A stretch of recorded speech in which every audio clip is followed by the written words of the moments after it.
Hey guys, this video was recorded during a couple of our Pathfinder sessions this week. It's a very hotly requested topic. So I thought I'd put this together for you and share it more broadly on YouTube. I hope you enjoy it and I hope it helps. I'd love to hear your comments and feedback in the comments. Okay, so now I'm going to talk a little bit about Starseeds, and Nancy Ann Tapp was or she might still be around. I haven't really dug that deep into it to really learn about her. I was much more interested in learning about her work. And I bet you she's passed away. Nancy Ann Tapp studied human auric fields in the 1970s. And she really discovered this whole concept of indigo children because of your aura, right? That's where the indigo kind of thing came from. So let me zoom out a little bit and I'll talk about starseeds because indigos are a sub group of starseeds. Okay, they're a soul group within the indigos, the crystals, and the rainbows. Indigos have a subgroup. Crystals are a subgroup of indigos, and so are rainbows, a subgroup of indigos. Okay, so let me share with you the starseed. I want to kind of give you enough information for you to passed away in 2012. Thank you. Just give you enough information for you to kind of, if this topic is interesting to you, to kind of go into it more for yourself.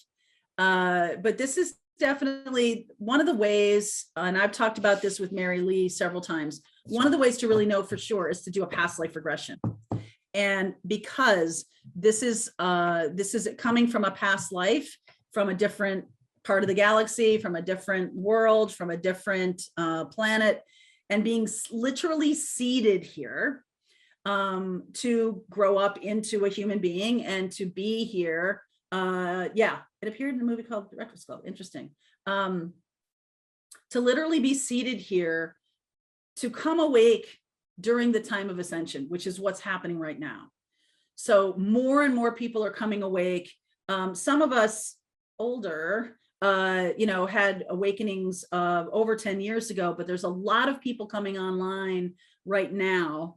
And the starseeds are definitely advanced spiritual beings. There's no question about it.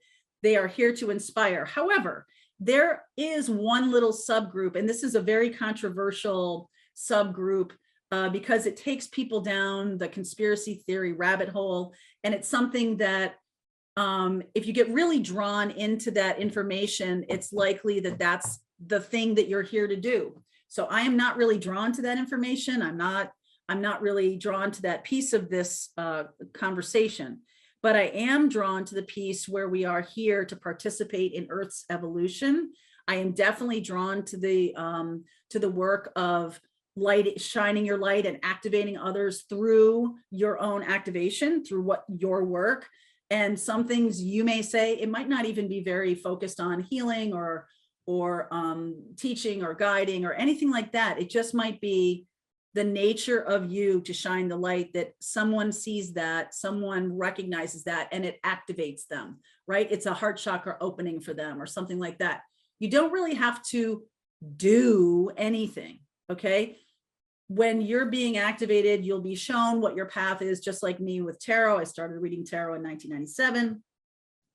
And I'll talk about what I really want to tell you about is something that I had not known about for each indigo, the indigo generations. There are 5 indigo generations, which is something that I didn't know about. And so this is new information from me.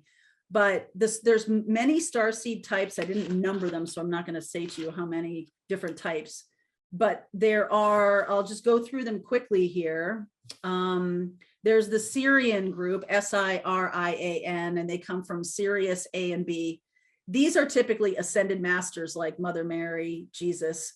These are very special, extremely rare, and these people initiated the awakening of humans. It's almost, in everything I've read, they may not even be incarnated at this time, just thousands of years ago or hundreds of years ago as well. But to really activate on a very kind of basement level, right? Like the initial activation. So that's the Sirian type from Sirius A and B. The Pleiadians, I think you probably heard about the Pleiadians. My friend Braca does channeling the Pleiadians. She feels she has had a lot of information around her own reincarnation from being a Pleiadian. This is definitely something that is a matriarchal society. The Pleiadians are the record keepers. Okay, they are the ones that keep the story of humanity and how it's moving along. Okay, and they do behave like humans. They're more emotional. They're very sensitive. This is a very female-based matriarchal kind of society. Seven Sisters cluster is where it comes from. There's the Actuarians. You've probably heard of these. These are spiritual shamans. Okay, and these are it is probably the most advanced society that I'm talking about with the Starseed types. They are definitely 5th through the 9th dimension society. And so when they come here, they're not asking questions about 5D. They lived, okay? They lived, the Actuarians lived in the 5D through the 9D. They got it. Like, they know exactly what that is. They're not really interested in discovering that more, but they're definitely shamans. Okay, they are shamans. So that you might feel drawn to being a shaman, or you might be an actuarian if you're feeling drawn to being a shaman. There's the Andromedians from Andromeda. These folks are really here to bring love, and they are definitely masters of science. These are the folks who are very telepathic. They are typically found in science professions. They are very balanced left and right brains. Okay, the Andromedians. Now, I'll talk a little about indigos in more depth, and I'll give you some dates of when indigos were born. In a more general way, there's more types of starseeds. There's just the light workers who are here just to shine their love and light. That's their job. Okay, it is definitely, if you're a light worker, you can be doing any kind of healing, any of that, but really your main job is just to shine that light. Okay, Orions, they are obsessed with science and research, and they lack the understanding of their heart chakra. They really are here to learn more about heart, and they can easily fall in with these reptilians, which is what I was saying to you. The reptilians, David Icke, or Ike, I think his name is, he is very famous, ICKE, if you want to look him up. I was looking last night, there are full movies about this guy. He's like one of the original conspiracy theorist guy. And these are reptilians. He is the one that really has coined that term and talks about shapeshifters inhabiting human positions of power. And when people get into these positions of power, they might get activated, and then, well, not so good. Okay. So the Orions have a hard time with their heart chakra. So sometimes they can kind of fall in with that negativity, that crowd of dark energy. Not everybody is of love and light. Not everybody comes here to help in the activation of this planet. Not everybody does that. People do have free will when they get here, believe it or not, and they will pay a heavy price for it, but they do, sometimes they withhold their gifts. Sometimes they refuse, sometimes, and that's part of their own path of learning. There's another category of starseeds called felines, and they're from the Lyra constellation. And I just, I think to myself, I did have 3 cats at one time, and everybody was calling me a cat lady. But in reality, all of my life, I've had dogs. It felt so foreign to me. I felt like I almost was like, should I have these kitties? Like, it's not, I knew it was not I was not in alignment with that energy, but they are definitely psychic and telepathic, and they inspire creativity in other people. They inspire self-reliance, right? Think of cats, right? Self-reliance. And, they are definitely limiting how much they communicate. It's more telepathic with them. So it's kind of interesting, but they are here to bring light and grace and ease and inspiration. Now, Lemurians and the Atlanteans, these were advanced societies that were one of the first starseed tribes, and they also destroyed their culture. So a lot of them come here to warn humans from destroying our culture. And so I know a lot of people born in the 60s, like I was, are reincarnations of Lemurian and Atlantis, from Atlantis. And, you know, I still see how those people kind of work. They're working for, hey, let's get this back on track. And they're tireless workers. Yes, he talks a lot about Lemurians. I agree.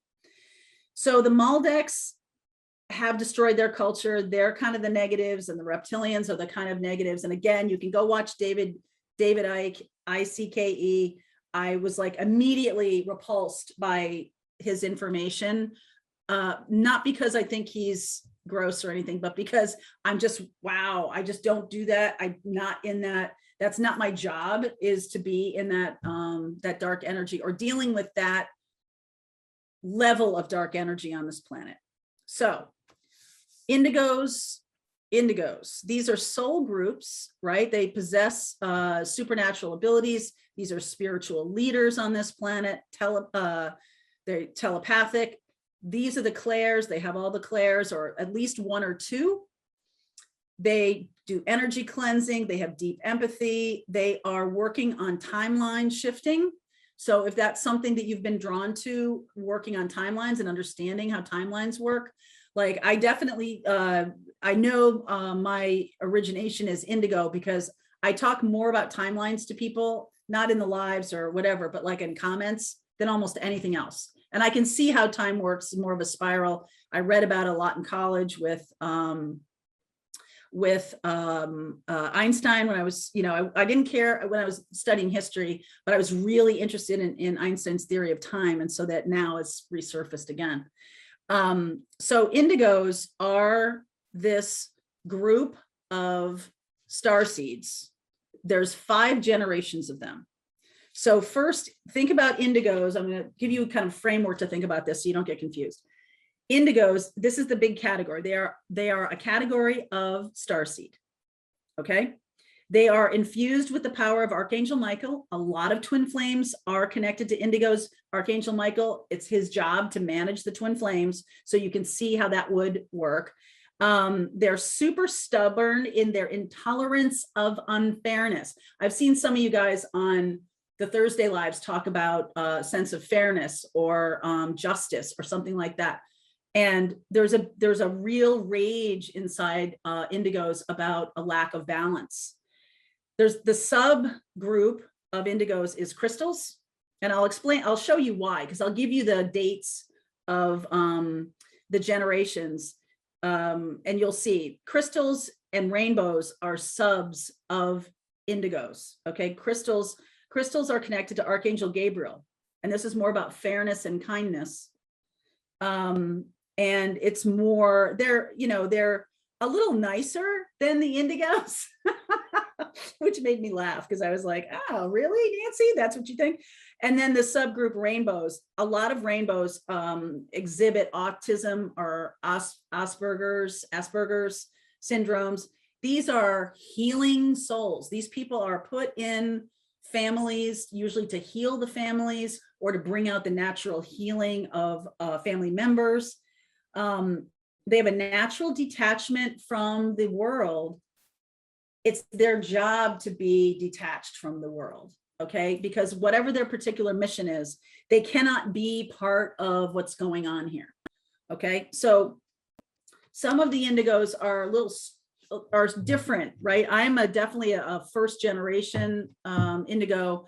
So here's the 5 generations of indigos, and I will study my own theory about Saturn returns, and I think you'll understand when I get to the end of this. So the first generation of indigos came on the planet 1958 to 1968. And they had their awakening between 1986 and 1997. All right. What really indicates this is her work, Nancy Ann Tapp's work, was looking at people's auras. And what she saw with the alpha indigos is a dark blue, dark green, purple aura.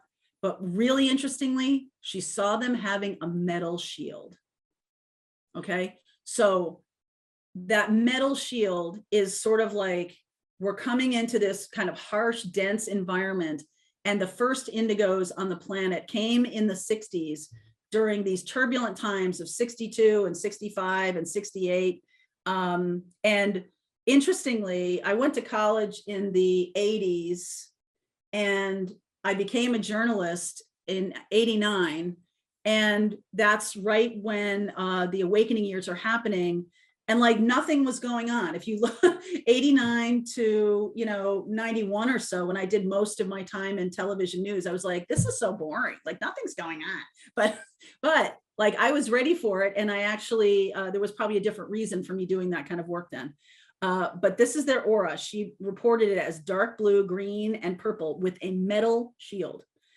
The indigo generation called beta, came on in 1968 to 1978, and they came awake in 1997 to 2006. That's their awakening. And they had blue, green, and purple, just like the alphas, but the metal shield was far diminished. It's like the first generation indigo did, sort of the battle, right? Did sort of the battle. And the alpha and the betas, also, you should know this, that the alphas and the betas, not everybody born in those years are indigos, all right? And I'll go through some other stuff with you, but not everybody born in those years is indigos, obviously. Indigos usually, you look younger than their birthday, okay? They usually have a youthful appearance. So even if they're 80 years old, you're like, wow, they look like in their late 60s, like they just have this like youthful expression about them, which I thought was really interesting. And I feel like it has to do with that metal shield. Okay. So the metal shield for betas is a little more diminished, but the alphas are exactly what you would imagine. The real spiritual leaders with a heavy metal shield, and the betas are the real spiritual leaders with a diminished metal shield. They don't need it as much. The next generation is called gamma. 1978 to 1988, born during that time. They have a minimum protective shield, okay? A minimum protective shield. And they came awake during 2006 to 2016. They have a minimum protective shield, and they have a purple crystal colored aura. And as their basic aura, like if you do any aura work, auras can change color based on what's going on with you, but this is a baseline auric work that she was doing, that she reported on, and it'd be interesting to go back and look at that now that we're in a different kind of time than when she was doing it in the 70s. That's the gammas. They came on 1978 to 1988, and they came awake in 06 to 16. The deltas were born between 88 and 98, and they have a pure indigo color. They came alive or came awake in 2016 to 2026. So they're still, this is the group that's coming awake now, the deltas, and nature is their thing. So a lot of the environmentalist activism is likely delta, is founded in delta indigo children. And they are very extroverted, which really surprised me, because I was like, oh, I think introversion might be a thing for these later generations, but it's not. It's really not. The only thing that the deltas don't like, they don't like crowds because the energies get so kind of muddled for them, but they are extroverted. Deltas are extroverted. Deltas, it reminds me of like David Hogg and those kids from that Florida school with that shooting, and he's an activist. Some of these younger, Greta Thunberg, maybe she's a little bit younger, but that's what it kind of reminds me of, that they are very focused on nature, okay, and environmentalism. Omegas, born between, this is the last group, 1998 and 2008, and they are not coming awake until 2026 to 2036. These folks have a pure indigo aura, a bright crystal aura, and they are going to be healing during the dark night of the soul. So during those years, 2026 to 2036, it's likely that we are going to go through some kind of dark night of the soul, and these Omega indigo children are going to be front and center doing the healing work during that time. Deltas and Omegas are also known as crystal children, okay? There's a lot of Asperger, a lot of autism, and it is self-protection from the outside world. So for each of the indigo groups, these 5 indigo generations, the age of awakening is usually between 28 and 29. And right away I was like, oh, Saturn return. Okay, your Saturn return. When Saturn goes around your chart and lands exactly at the spot where you were born, this is the time when a lot of people come awake, but it's also the time when some of the toughest lessons happen. And as you probably know, a lot of awakenings, spontaneous awakenings, or these middle of the night things that you hear about with heart chakra awakenings and things like that, come from stress, come from difficult circumstances. So mine was a divorce and a layoff and a selling the house back to my ex-husband and a twin flame on top of that. Whoosh, like all of that happening at once.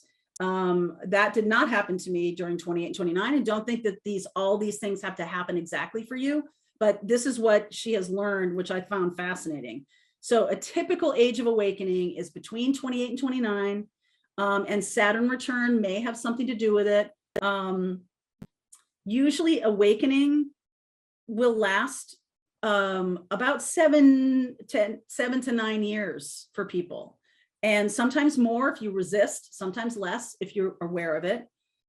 And I do feel what I'm learning from her is a lot of the indigos, especially, it is their final turn at this planet. It is their final turn. Subtopic here, twin flames do feel part of this to me. And if you have 29 degrees in your birth chart, lots of 29 degrees, I have a lot of 29 degrees. If you have any of those kinds of those expressions, or your twin flame journey comes into union and it is closed up during this lifetime, this can be your final pass on this planet. So lots of difficult problems, difficult challenges for indigos, because that's the reason we're here, is to sort of like clear the path. I can really see, I've talked about this many times. You see me talking about like taking the machete and clearing through the jungle. That's a lot of what these spiritual leaders, the indigo generations, are doing, and all the other starseeds that I talked about, to a greater or lesser degree, for positive or for negative. I feel like indigos are high vibration for sure. And, even so, difficult problems, difficult challenges here. A lot of indigos recover and recover their psychic abilities, remember their, may have psychic dreams, or may tap into their telepathy or their twin flame thing happen age 37 to age 39. Okay, so that is a guideline. Not everybody does it at that time, but the thing is that I can remember during that time, age 37 to 39, that I really pushed back on things. And until you finally trust, and that's tomorrow's morning message, I definitely felt that coming through again. Until you finally trust in your gifts, they don't fully open. All right, they don't fully open. Jennifer's asking about 29 degrees. It's something I'll go into in a different session, but 29 degrees is known as the anaretic degree. And it's like so my ascendant is at 29 degrees. It's sort of like the last degree before you get to the next sign. So it's sort of like in this lifetime, and I know full well, this is my story, that it's like, okay, this is the last lifetime. It's 29 degrees Libra. And so this lifetime, I really need to get relationships right. Okay. And so when you're looking at your birth chart, if you have 29 degrees, if you're going through your first Saturn return at age 28 or 29, things can open up for you. Age 37 to 38 is also a big time. And your second Saturn return is age 58 and 59. And most of the time, although I do feel like the Delta and the Omega starseeds will have better luck at their first Saturn return than, say, somebody like me who was born in 1965. Before there were more of us here. Now there's more of us here. So that first Saturn return is going to feel legit to them. They're going to be, my Saturn return, I was like, oh, this sucks. But like, I don't know what was going on because I wasn't really paying attention. These Delta and Omega folks, the crystal children, they're going to get it a lot easier. And that's probably why they've been chosen to lead the Dark Night of the Soul 2026 through 2036. You probably know that the United States is going through a Pluto return. Pluto, no human being has a Pluto return. Pluto returns are every 242 years or so. Pluto comes all the way around. Pluto is at the place when, if you look at the chart of July 4th, 1776, Philadelphia, the location of Pluto, you are going to have, Pluto is coming back around to that. So the United States is having and you can see it happening, and also Taurus and North Node. We are trying to choose now who we are now, who we are going to be and who we are now. And so it's not, don't be afraid of anything. Don't be afraid of anything. It's because you guys, we've got to be the ones who are getting ourselves aware of all these things and helping a lot of other people who are clueless. All right. There's going to be a lot of people coming online that are unclear, and they'll be the deltas right now who are coming online. And I think a lot of them are those environmentalists, all those people who are interested in global warming and working on that problem for us. So I hope this was interesting to you. Definitely one of the things I want to add to it is I think the Saturn returns have something to do with it. So I'm going to look into that most definitely. And I also feel like one of the things that really indicates an indigo, and I'll talk more about this tomorrow if you guys have questions, you want to talk back and forth with me about it. They feel misunderstood by either your family of origin. There's some kind of odd thing in your life where, I was very popular in high school and in my schooling, but my family, I felt totally misunderstood by them. Not even close. They just did not get me. This whole creative fairy lights kind of thing, like, no. But it definitely, having that shield, that metal shield, was something that was critical for me, absolutely, in my growing up. So let's get right to the Starseed signs. And I put together a huge list here that I think will be helpful for you to understand if you're a Starseed. Now, Starseeds are very highly intuitive spiritual beings that have come from other galaxies, other planets, other places in the universe, and been seated here on this planet to awaken now, okay, over the past 40 years or so. And twin flames are sort of a subset of this, and I did do a little bit of work around Starseed twin flames, so we can talk about that. I didn't talk about that yesterday. We'll talk about that today. But the traits and the abilities and things, I want to give you a list of that. While you do know that Starseeds are really these enlightened spiritual beings that come awake during their time on this planet, they're here for the purpose of elevating our energies, elevating our frequencies. They're here for ascension. But I'm here to tell you that not all of them, number one, part of incarnating on this planet is you have the veil of forgetfulness. So that's why it requires some kind of awakening to get you to remember, get you to care about past life regression, get you to care about what's going on with me. Why is this happening? So, we got to shake everybody awake first. And then we go through all these processes to kind of unlearn the conditioning that we've had. But there's definitely some things that come out in Starseeds that, it's very important for us to recognize.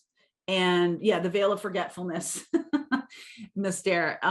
So there's a veil of forgetfulness. And then there's also this like understanding why maybe I'm a twin flame as a Starseed. Why is this my mission and path? And all of those things can take you kind of down this road, obviously, that we've been talking about here for 5 years of spiritual awakening. But the point of it is is that we are here to shine the lights. And sometimes just by shining our light, we are awakening others.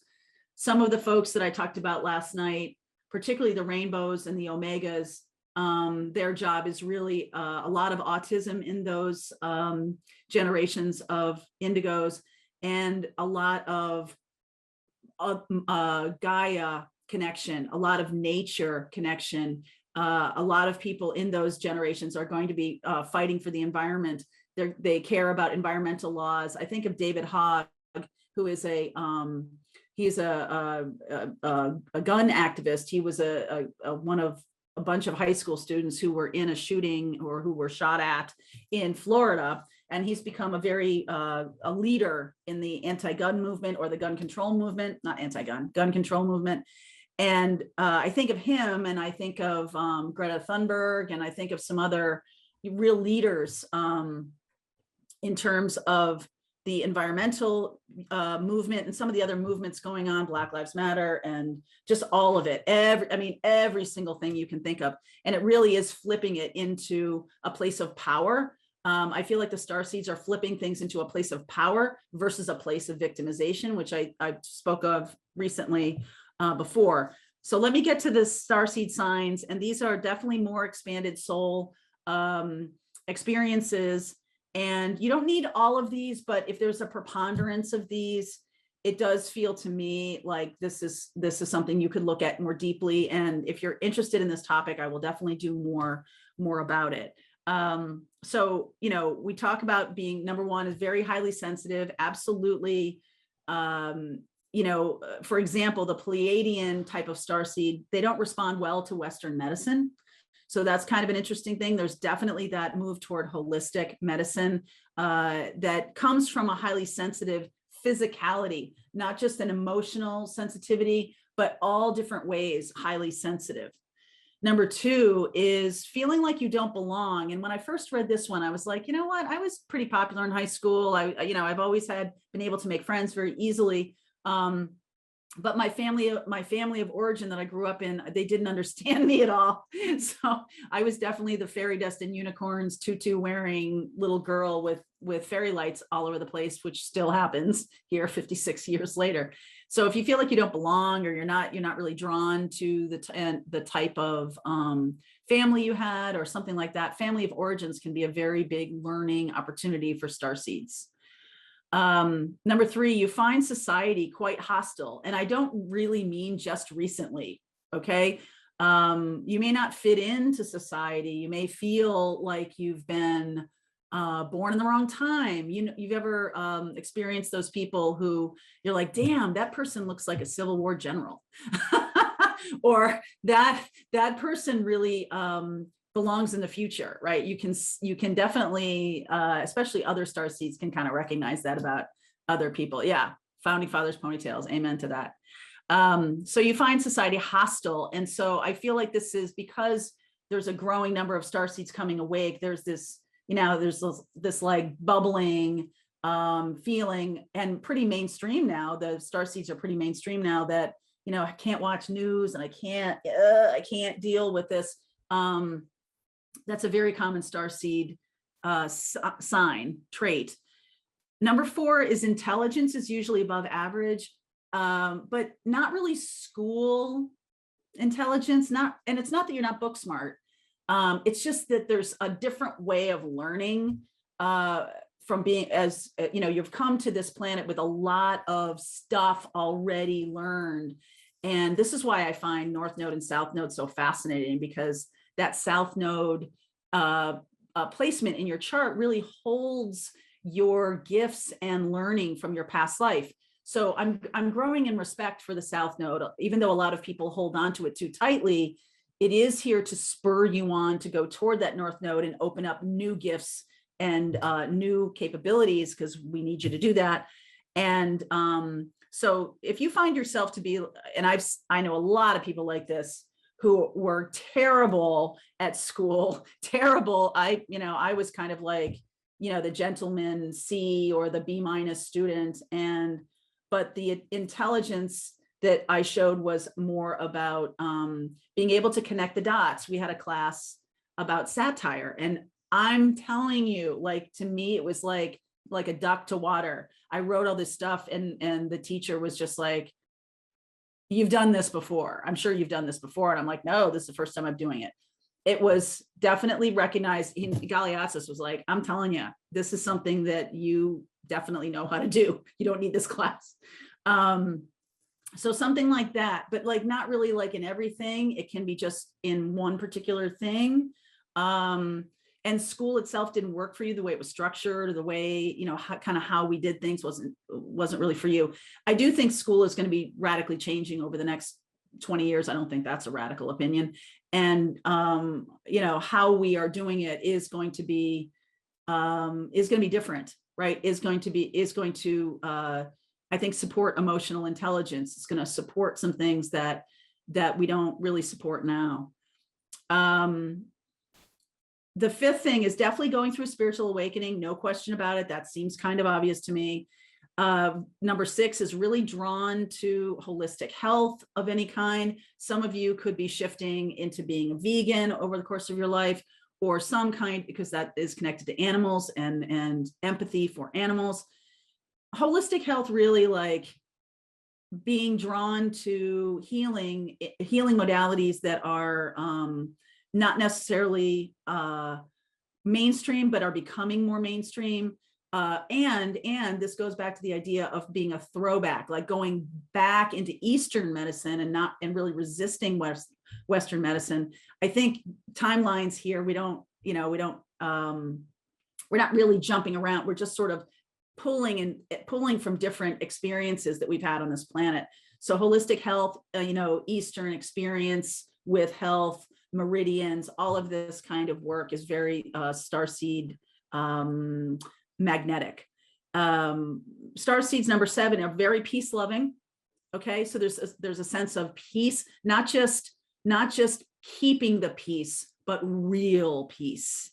Really being able to collaborate with people, really being able to see other people and see them for who they are, positives, negatives, whatever, and still being able to work. I really feel like this is where the starseeds are going to be so important after the United States goes through its Pluto return. I think there's going to be like a smoldering pile that needs to be sorted through. And I think the starseeds are going to be leading that as it relates to environmental, as it relates to political, as it relates to, whatever it is. The starseeds are going to take the lead on that. I definitely believe that. Number 8, highly intuitive. I think that's self-explanatory. We talk about that all the time. Number 9, this is slightly different than intuitive, but you're able to read between the lines of people. You don't always pay attention to it, or you don't always believe your own intuition, but you're much more able to read between the lines of things than you think. If you act more like a king of swords or a queen of swords, then you don't really have a dog in the fight about a thing. Your survival is not predicated on the fact that you go along to get along. And you're easily able to see, like, you have a really highly attuned bullshit meter, even though you may not always use it, especially when love is concerned, or when your survival or perceived survival is concerned. So that's something I think that we all need to work on, definitely right here. There is this number 10, the fascination with flying, or fascination with the stars, or really, I thought of Ray Colleen when he's so interested, or his father was so interested in the space station going over and all of that. And, having an app, you can see like what's going on. If you're super into that, or super into the stars, that's something very akin to starseeds.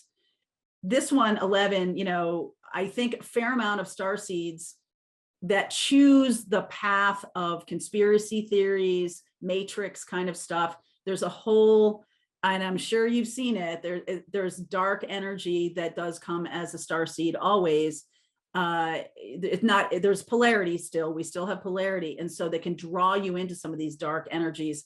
But there's way more starseeds there that are choosing positive vibration, high frequency, all of these things. So I'm not that worried about it, but there's a guy, David Icke, ICKE, who talks about the lizard people and all of this kind of stuff, which it's not that I dispute it. It's just that it's not part of my experience. So it's not something I'm drawn to. Again, you don't have to be drawn to all of these things, but if you are drawn to that kind of conspiracy theories, it's likely that either your work is being in that community and shining light in that community.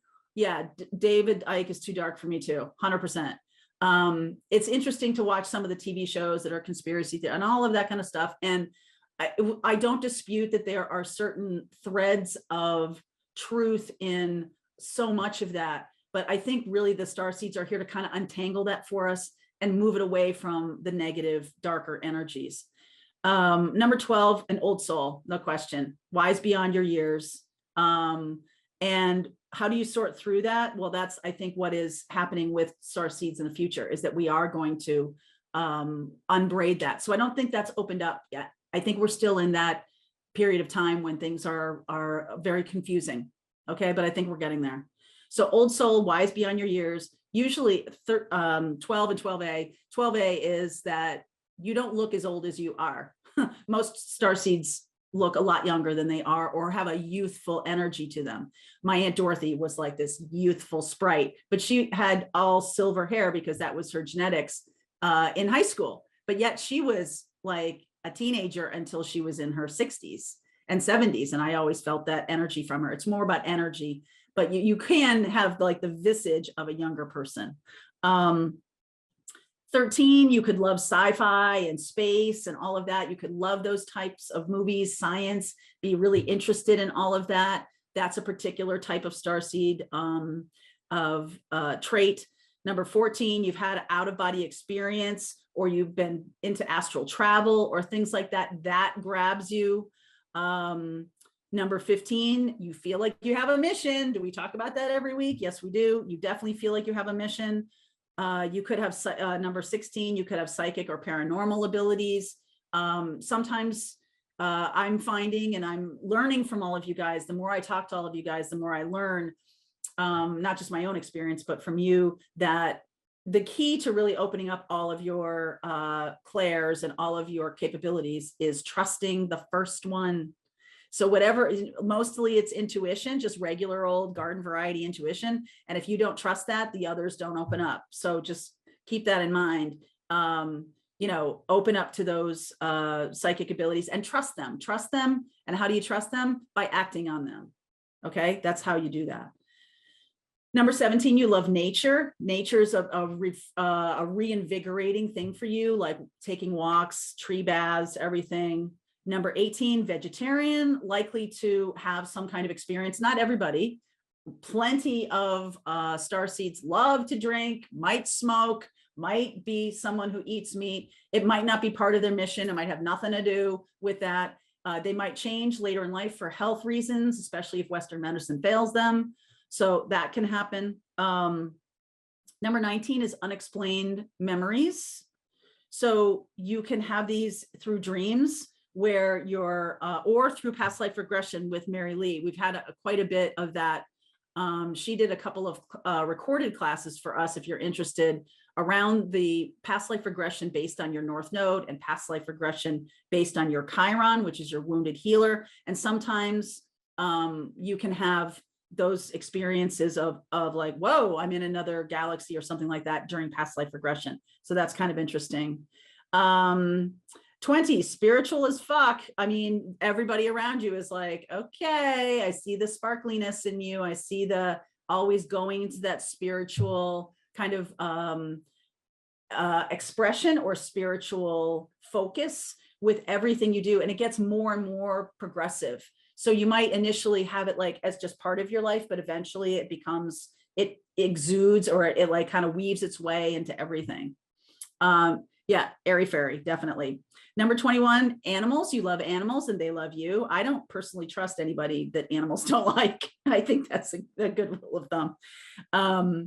Number 22, you have, you feel homesick, even at home. Like you might have this like weird kind of experience of like, it's not really home, you know, like there's something about that. So pay attention to that. And I've moved around. I've moved, and Colleen can attest to this, 20 6 times in my adult life because of the news business moved me around. It's more like the army than you think. And just because I kept moving, because I was like, well, this isn't really home. And oh, okay. And I'm easily able to move around because my home is not really here, right? Like you're making home. I always say I make my own family and I make my own home. And that can be a trait of, that could be a trait of starseeds too. Number 23, continually searching for your life's purpose. A lot of you might have found astrology, numerology, and tarot because of that. All right, constantly searching for your life's purpose. Number 24, dreams about space or dreams about other planets or other existences. And this kind of goes back to unexplainable memories. Number 25, you believe in extraterrestrials. Not all starseeds believe that there's extraterrestrials or anything like that. Or that's really their focus. It's interesting, even though they're a seed from another star, some people don't. Okay, it's not mandatory. Eventually they'll remember, but it's not a mandatory thing. 26, you read a lot about starseeds and you care about this topic. That's a big red flag of starseed. Okay, that's a big flag. Number 27, you have actually seen a UFO, or you love those, the TV shows where they talk about other people who've seen UFOs, you really get drawn into that kind of stuff. 8th house is big UFO house. If you have North Node there, you have a moon there, or you have something, in that house that is extra energy for that house, you might be drawn into that, right? You might be drawn into that. Number 28, you're an empath, which I think most of you would align with, that being an empath is something that it's sort of like you can be an empath without being a starseed, but you can't really be a starseed without being an empath. Okay. So number 29, you don't fit into society's rules. There's a fairness and a justice kind of thing here. This is a big deal because one of the reasons we're elevating the frequency on this planet is because of a lack of fairness. And so that's something that pay attention to. If you don't feel like society is being fair, or you feel like that's something that is really powerful for you, even if you're not an activist, but you definitely know that you don't fit in the buckets that are here. Okay. Number 30, you may be cast aside by society. I feel like a lot of the communities who create their own communities, LGBTQ and just all kinds of different alignments, I'll call them. You feel comfortable with with other people in those alignments. We're seeing a lot of that right now. And in the 90s, 80s and 90s, when I was really growing up, it was much more homogenous. And now it feels like really seeking out our people, and the internet can have a big role in that. Number 31, you feel misunderstood.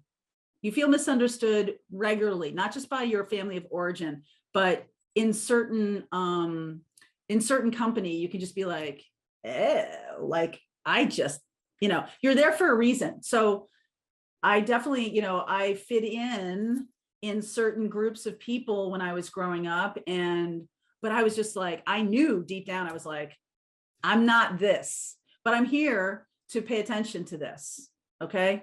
So it's sort of like, you got to overcome your own feeling of like, wow, I'm different, in order to learn, all right, from other people. That's a very important thing. 32 can be loneliness or separation. I think a lot of people, when we went through the pandemic, I really always have self-identified as an extrovert, but I'm telling you, I'm a closet introvert. I enjoyed the aloneness. I love my own company. I enjoy it. I have a good time. It is, I definitely enjoy it more with an animal, right? Animals are very important, as I always feel like my animals are always my guides. Stella was a guide for me. The 2 kitties, Charlie is definitely a guide for me. And you can feel loneliness.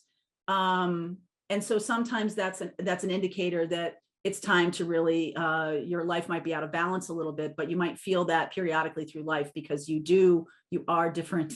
Okay. 33 is easily able to jump timelines. So when I'm talking about timelines, and I feel like a lot of the readings, whenever someone says, oh yeah, that happened to me 2 years ago, I feel like that's what is happening here, that there's a reason that reading is coming out for that person. And it's all about, we're all like experiencing things on different timelines. And for me, I just feel like as a Sagittarius, like my job is to connect the dots for people. And so I'm very comfortable with with timelines. I've created a lot of different experiences in my life, and I feel like that's because I'm used to timelines, used to jumping timelines. Number 34, astral travel is easy for you. You might find if you start to,